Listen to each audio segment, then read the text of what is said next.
Hello children, ये है video number 2 lesson 7 Mandu English reader book special series class 4th।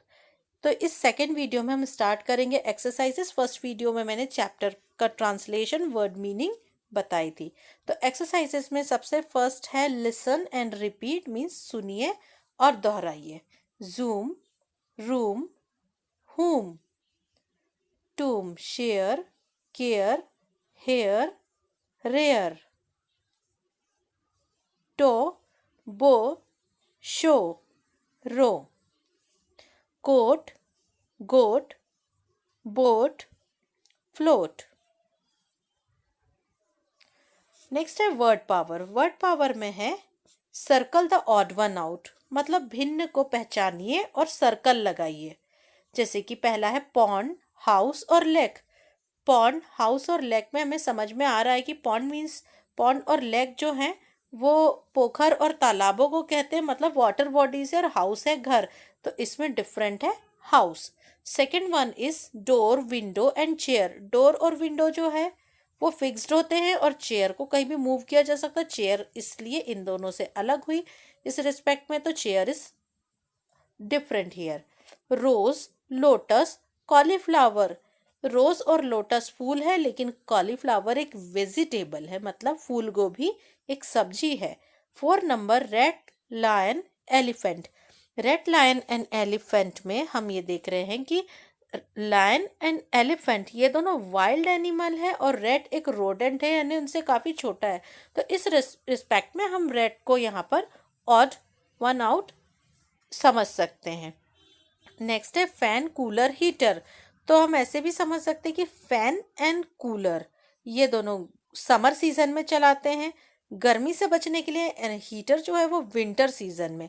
तो इस रिस्पेक्ट में हीटर यहाँ पर डिफरेंट हुआ। तो हमने सारे ऑड वन आउट सेलेक्ट कर लिए। नंबर वी वर्ड पावर का, give one word for.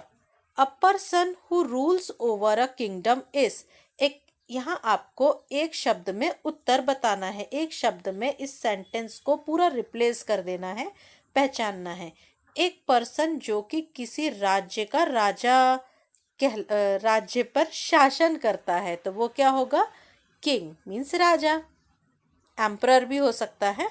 A person who catches fish is a, मछली पकड़ने वाला पर्सन। FISHERMAN, फिशरमैन यानी मछुआरा।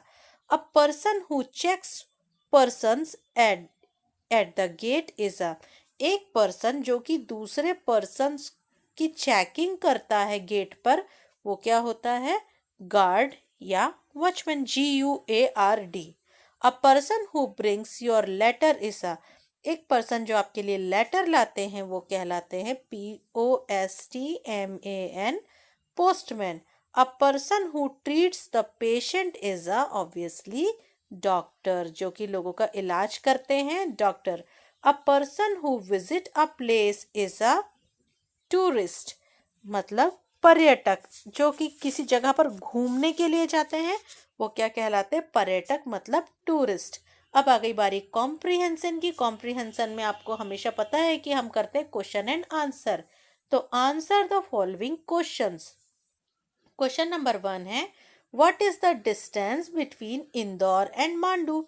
मांडू इंदौर के पास है, उसकी डिस्टेंस कितनी दूरी है? तो हमने यहाँ से स्टार्ट किया द, क्योंकि यहाँ से सेंटेंस स्टार्ट हुआ है तो हमको टी को कैपिटल बनाना होगा। The distance between Indore and Mandu is 95 kilometre. मैंने आपके बुक के अकॉर्डिंग लिखी हूँ। Question number 2, where is the fort of Mandu located. Mandu का किला कहाँ पर है? It is located at the Malwa region of western Madhya Pradesh. जैसे कि मैंने आपको बताया था कि जो स्टेट है मध्य प्रदेश, इंडिया का एक स्टेट है, उसके वेस्टर्न हिस्से में, मतलब पश्चिमी भाग में मालवा रीजन हो कहलाता है। मैंने मालवा के क्षेत्र में मांडू लोकेटेड है, मतलब स्थित है। In which season should one visit Mandu. यदि आपको मांडू घूमना है तो किस सीजन में जाना चाहिए, मतलब किसी को मांडू किस सीजन में विजिट करना चाहिए? तो answer is the in rainy season one should visit Mandu. When did Mandu become independent? Mandu कब इंडिपेंडेंट हुआ था, कब स्वतंत्र हुआ था? Mandu became independent in the year 1732। ये 1732 में इंडिपेंडेंट हुआ था, जब मुगल कालीन साम्राज्य था, तभी से मांडू इंडिपेंडेंट हुआ था। Can you tell the name of other worth seeing place in Mandu? तो आप और भी मांडू का जो महल है उसके अलावा भी और भी जगहों के नाम बता सकते हैं मांडू में। वर्थ सीइंग मतलब जिनको देखना चाहिए, देखने लायक। Yes, Ashrafi Mahal, the टूम of Hoshang Shah, जहाज महल, रूपमती का झरोखा एंड जामा मस्जिद एक्सेट्रा। तो इस तरह की कई सारी बिल्डिंग्स मैंने आपको लास्ट वीडियो में दिखाई थी। What is the meaning of Shadiyabad? Shadiyabad का क्या मीनिंग होता है? उसे अलाउद्दीन खिलजी ने मांडू का नाम शादियाबाद क्यों रखा था? क्योंकि वो सिटी कैसी थी, बहुत ही खुशियों वाली थी, वहाँ की नेचुरल ब्यूटी और उसके लोकेशन के कारण, स्पेशली विंध्याचल रेंजेस पर सिचुएटेड होने के कारण। और उसकी जो लोकेशन है मालवा रीजन की, वो बहुत ही खूबसूरत है, इसलिए तो Shadiyabad means the city of pleasure. What is the shape of Hindola महल? हिंडोला महल का शेप कैसा है? हिंडोला का मतलब जैसे कि हम समझते हैं झूला, मतलब swing like shape. So Hindola Mahal is swing shaped building, झूले के आकार की बिल्डिंग। हु वॉज द बाज बहादुर शाह? बाज बहादुर शाह कौन था? Baz Bahadur Shah was the last sultan of Malwa sultanate. Malwa सल्तनत का आखिरी सुल्तान था Baz Bahadur Shah. Question number 9, write 5 sentences on the natural beauty of Mandu. Answer number 1, मैं डायरेक्ट सेंटेंस बता रही हूँ आपको। Beautiful floating cloud in rainy season look wonderful. जो रेनी सीजन में तैरते हुए बादल, ऐसा लगता है कि बस बिल्डिंग के अंदर ही पीप कर रहे हो, अंदर ही जा रहे हो, वो बहुत ही सुंदर होता है। यहाँ पर हमें नेचुरल ब्यूटी के बारे में बताना है। नेचुरल ब्यूटी मतलब जो कि प्रकृति ने दी है नेचुरली। बिल्डिंग्स आर्किटेक्चर की बात मैं यहाँ पर नहीं करूँगी क्योंकि वो मेन मेड होती है, तो नेचुरल ब्यूटी की हम यहाँ पर बात करेंगे सिर्फ। Number 2, Mandu is situated on beautiful Vindhyachal hills. ये सबसे बड़ा कारण है कि ये ऊंचाई पर है, विंध्याचल हिल्स पर है, और ये बहुत ही सुंदर है इसी कारण। Number 3, many lakes and ponds are in Mandu look beautiful. केवल बिल्डिंग ही नहीं, बिल्डिंग तो खूबसूरत होगी, वो मेन मेड है, लेकिन यहाँ पे नेचुरल ब्यूटी जब इसमें ऐड हो गई है, बहुत सारे यहाँ पर पोखरों और तालाबों के कारण उसने मांडू को बहुत खूबसूरत बना दिया है। Number 4, view of Mandu across the ताल लुक्स एक्सट्रीमली गुड। मैंने आपको बताया था कि ये मांडू जो है, जबकि रेनी सीजन में दोनों ताल, कपूर ताल और मुंज ताल ओवरफ्लो हो जाते हैं, तो ऐसा लगता है कि जैसे ओशन में एक शिप खड़ा है, मतलब समुद्र में एक जहाज खड़ा है, इतना सुंदर दिखता है। The fort looks like a grand ship in the ocean, इस तरह से। तो जैसे कि हम इसमें देख पा रहे हैं यहाँ पर कि ये किस तरह से इमेज बन रही है पानी में, और बहुत ही सुंदर लगता है। तो fort looks like a grand ship in an ocean का मतलब है कि समुद्र में जैसे एक बहुत बड़ा जहाज खड़ा हो। Number 5, the view of green valley and fountains spread it's Splendor. तो जो हरियाली है घाटियों की, घाटियों में क्या खूबसूरती होती है? ग्रीनरी होती है, सुंदर सुंदर फूल होते हैं, और बहुत ही सुंदर दृश्य होता है।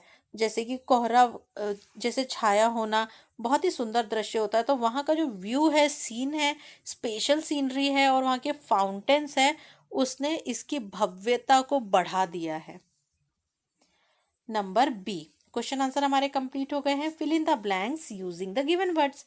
मार्वलस, मार्वलस का मतलब होता है भव्य, है ना, एक अनोखा, भव्य, बहुत ही खूबसूरत सा। फाउंटेन मीन्स फव्वारा। रेयर मीन्स रेयर मीन्स बहुत ही कम, दुर्लभ मिलने वाला। विजिट मतलब घूमना, वहां जाकर घूमना। सराउंडेड बाय मीन्स चारों तरफ से घिरा हुआ। सो रेडियम इज अ, कैसी मेटल होगी रेडियम? रेयर। रेडियम क्या है? एक मेटल, एक धातु है रेडियम, जो कि अंधेरे में भी चमकती है, ग्रीन ग्रीन से। आपने देखा होगा घड़ियों वगैरह में भी लगी होती है, और रिमोट पर भी लगी होती है, टीवी के रिमोट वगैरह पर, अंधेरे में भी उसे देख पाएं। तो ये कैसी मेटल है? रेयर, मतलब कम मिलने वाली, दुर्लभ मेटल है। तो radium is a rare metal. Number 2, there is a blank in the garden. तो गार्डन में अक्सर क्या होते हैं? फाउंटेन। तो there is a fountain in the garden. Number 3, Jai Vilas palace is a blank building, you must blank it whenever you go to Gwalior. तो इस sentence से मुझे पता चल रहा है कि ग्वालियर में कोई जय विलास पैलेस नाम की बिल्डिंग है। तो ये कैसी बिल्डिंग होगी? ऑब्वियसली ये होगी मार्वलस। तो यहाँ हम क्या लिख देंगे? Marvellous building. Jai Vilas palace is a marvellous building. और यहाँ आपको क्या करना चाहिए? विजिट। तो you must visit it whenever you go to Gwalior. मतलब यह है कि जय विलास पैलेस एक मार्वलस बिल्डिंग है और जब भी आप ग्वालियर जाए तो आपको यहाँ पर जरूर घूमने जाना चाहिए। लास्ट बचा है, the table is blank bye the chairs, means surrounded by the chairs. तो टेबल किससे घिरा हुआ है? चारों ओर से चेयर्स से घिरा हुआ है। The table is surrounded by the chairs. तो इस तरीके से आपका number B, fill in the blanks, complete हुआ। नंबर सी, कॉम्प्रिहेंशन का, write true and false in the box. तो मैं यहाँ ट्रू के लिए टी और एफ के लिए फॉल्स, या आप कंप्लीट स्पेलिंग भी लिख सकते हैं। Mandu is situated in Aravalli hills. क्या मांडू अरावली रेंजेस? तो क्या मांडू अरावली रेंजेस पर सिचुएटेड है क्या? इट्स फॉल्स, क्योंकि वो किस पर है? विंध्याचल रेंजेस पर है। The height of the fort of Mandu is 634 metres. तो आपकी बुक के अकॉर्डिंग ये सही है कि मांडू महल की जो हाइट है वो इतनी है।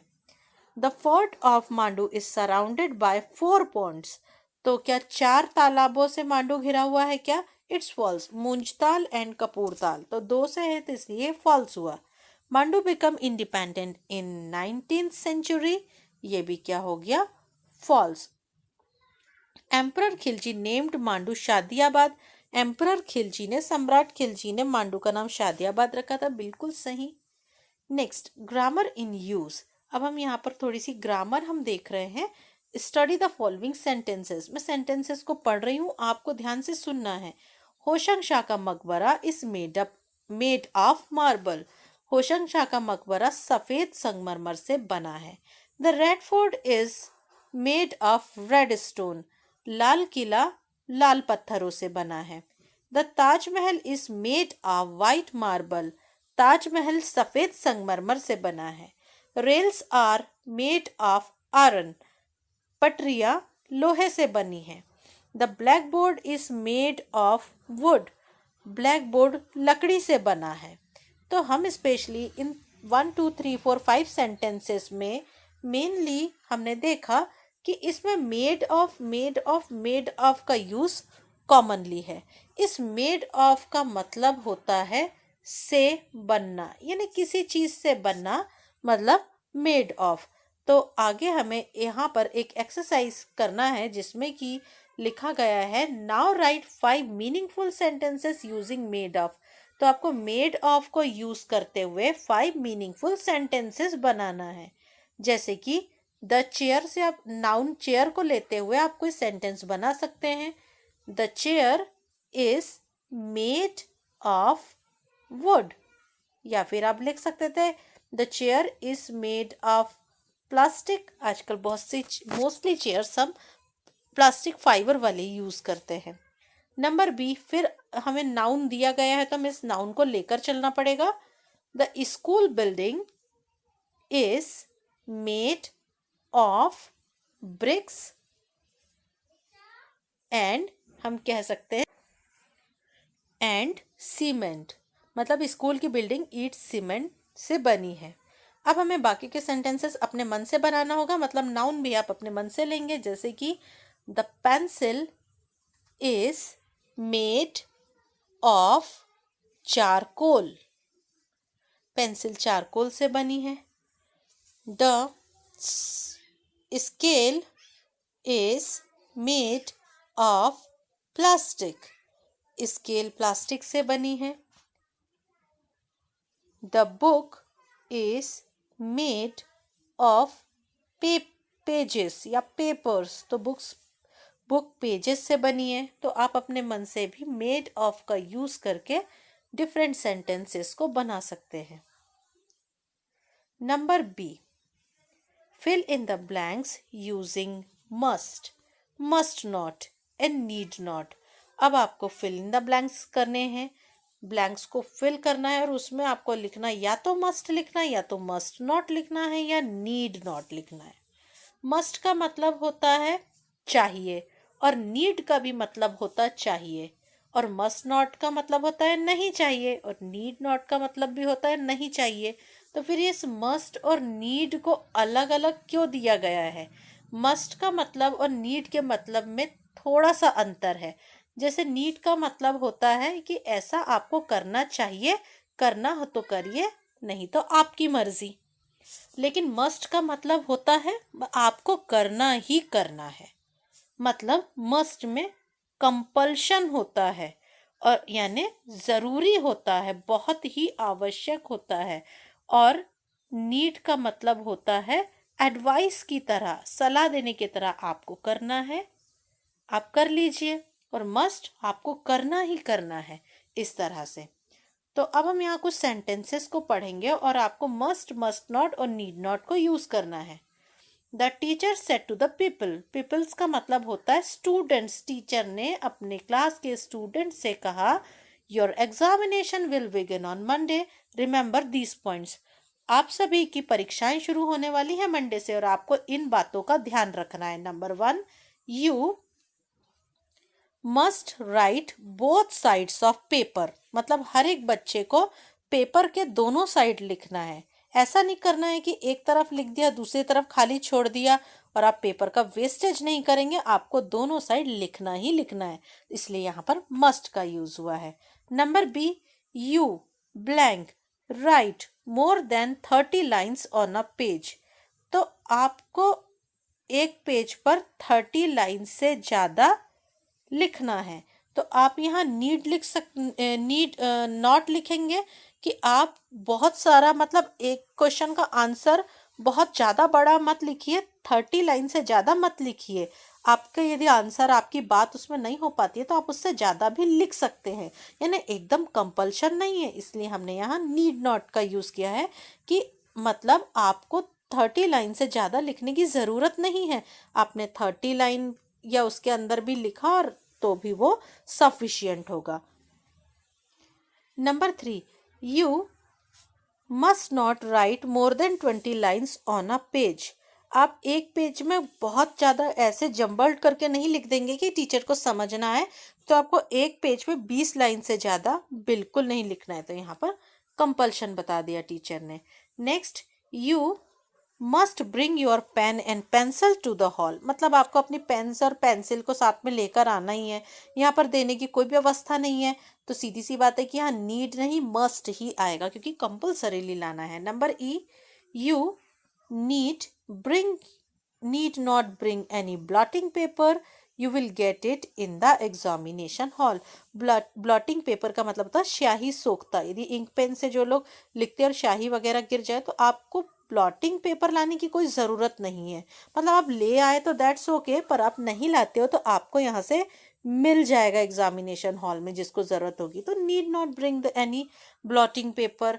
Number F, you must not bring a book into the hall. अब ये बहुत बड़ी चीज़ है कि चीटिंग बिल्कुल नहीं करना है. आपको एग्जामिनेशन हॉल में बुक्स बिल्कुल नहीं लानी है. तो बिल्कुल ला भी सकते हैं, नहीं नहीं बिल्कुल लानी ही नहीं है. तो हम यहाँ मस्ट नॉट का यूज़ करेंगे. Number G, you must come in time. आपको समय पर आना है. तो ये एडवाइस नहीं है, ये बिल्कुल एक कमांड है कि आपको समय पर आना है. You must come in time. तो हम मस्ट का यूज़ करेंगे, यहाँ नीड का नहीं करेंगे. You need not come very early.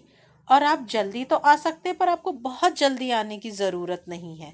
सो आपकी मर्ज़ी है, आप किस हिसाब से पहुंचते हैं वो आपके ऊपर है, तो you need not come very early, आपको बहुत जल्दी आने की ज़रूरत नहीं है। आगे शुरू करते हैं। Let's write. Use the given clues and write some sentences about the Bhojpur temple. Bhopal में एक भोजपुर टेम्पल है, उसके बारे में यहाँ पर कुछ क्लूज दिए गए हैं। क्लूज मतलब कुछ बातें बताई गई हैं और इसको देख के आपको कुछ सेंटेंसेस बनाना है, यानी आपका ये राइटिंग पार्ट है। तो मैं इसको बता देती हूँ। फेमस फॉर, वो क्यों प्रसिद्ध है? क्योंकि वहाँ पर temple of lord Shiva and some Jain temples, वहाँ पर एक शिव जी का बड़ा सा मंदिर है और बहुत सारे जैनिज्म टेम्पल, मतलब जैन टेम्पल भी वहाँ पर, जैन मंदिर भी वहाँ है, इसीलिए भोजपुर का टेम्पल फेमस है। बिल्ट बाय, किसने बनवाया? राजा भोज। मेड ऑफ, किससे बना है? रेड स्टोन से, लाल पत्थरों से। लोकेशन, कौन सी जगह पर है ये? Near Betwa river, near the Betwa river. इसके बाद नियरेस्ट रेलवे स्टेशन, पास का रेलवे स्टेशन कौन सा है, यानी यदि आप ट्रेन से जाते हैं तो कौन से स्टेशन पे उतरेंगे? अब्दुल्लागंज। डिस्टेंस फ्रॉम अब्दुल्लागंज, अब इस मंदिर की अब्दुल्लागंज से दूरी कितनी है? ओनली 15 किलोमीटर्स बाय बस या टैक्सी। अब ये जितनी इंफॉर्मेशन हमको यहाँ पर दी गई है, यही है हमारे क्लूज। अब इन क्लूज को यूज करते हुए हमको सेंटेंसेस बनाना है भोजपुर टेम्पल पर। तो भोजपुर टेम्पल पर हम इस तरह से लिखेंगे। स्टार्ट लाइक दिस, आप ऐसे स्टार्ट करना। There is a place named Bhojpur in Madhya Pradesh. Madhya Pradesh में भोजपुर नाम का एक, पैलेस, एक महल है। भोजपुर नाम का एक पैलेस है। It is famous for temple of lord Shiva and some Jain temples. Clues का यूज किया है मैंने, है ना। फर्स्ट क्लू का यूज किया है कि वो फेमस क्यों है। फिर इट इज बिल्ट बाय राजा भोज, इसे राजा भोज ने बनवाया था। क्लू नंबर 2 का यूज किया मैंने। It is made of red stones, ये लाल पत्थरों से बना है। क्लू नंबर 3 का यूज किया है यहाँ पर। It is located near the river Betwa, यह बेतवा नदी के किनारे या बेतवा नदी के पास लोकेटेड है, यानी स्थित है। Its nearest railway station is Abdullaganj. Next clue, its distance from Abdullaganj is 15 kilometres by bus और टैक्सी, मतलब बस या टैक्सी से ये अब्दुल्लागंज से सिर्फ 15 किलोमीटर दूर है। तो हमने सारे क्लूज का यूज किया है ना, सारे क्लूज का यूज किया। जैसे कि मैं आपको फिर से बताऊं, ये सारे क्लूज जो थे, इन क्लूज का हमने यूज किया। फेमस क्यों है, built by, made of, location, nearest railway station, distance from Abdullaganj, और इस तरह से हमने इन सभी को हमने यहाँ पर कंप्लीट किया। स्टार्ट कैसे करना है वो बता दिया गया था कि there is a place named Bhojpur in Madhya Pradesh. तो इस तरह से हमने कंप्लीट कर लिया। इसके बाद let's do prepare a list for famous places of your district. आप अपने डिस्ट्रिक्ट की इसी तरह से फेमस चीज़ों, फेमस प्लेसेस यानी जगहों के बारे में आप बताइए। तो यहाँ पर भोपाल और इंदौर डिस्ट्रिक्ट की बात तो कर ली गई है, तो मैं मध्य प्रदेश की कोई और डिस्ट्रिक्ट ले लेती हूँ। जैसे कि famous place of district Jabalpur ले लेते हैं हम, क्योंकि जबलपुर प्लेस में भी बहुत सारे डिस्ट्रिक्ट है, जैसे बरगी डैम, भेड़ाघाट, पिसनहारी की Madhiya, Dumna nature park means Dumna nature reserve, Madan Mahal fort मतलब मदन महल का किला, Rani Durgavati museum, balancing rock, lord Shiva statue, ये कचनार सिटी में लॉर्ड शिवा स्टैचू। तो इस तरह से हमने कुछ इम्पॉर्टेंट प्लेसेस देख लिए। एक डिस्ट्रिक्ट है, आपके डिस्ट्रिक्ट में जो भी इम्पॉर्टेंट प्लेसेस हो, आप डिस्ट्रिक्ट का नाम बदल कर उन प्लेसेस को यहाँ पर लिख सकते हैं। Okay, thank you for watching. ये लेसन आपका कंप्लीट होता है।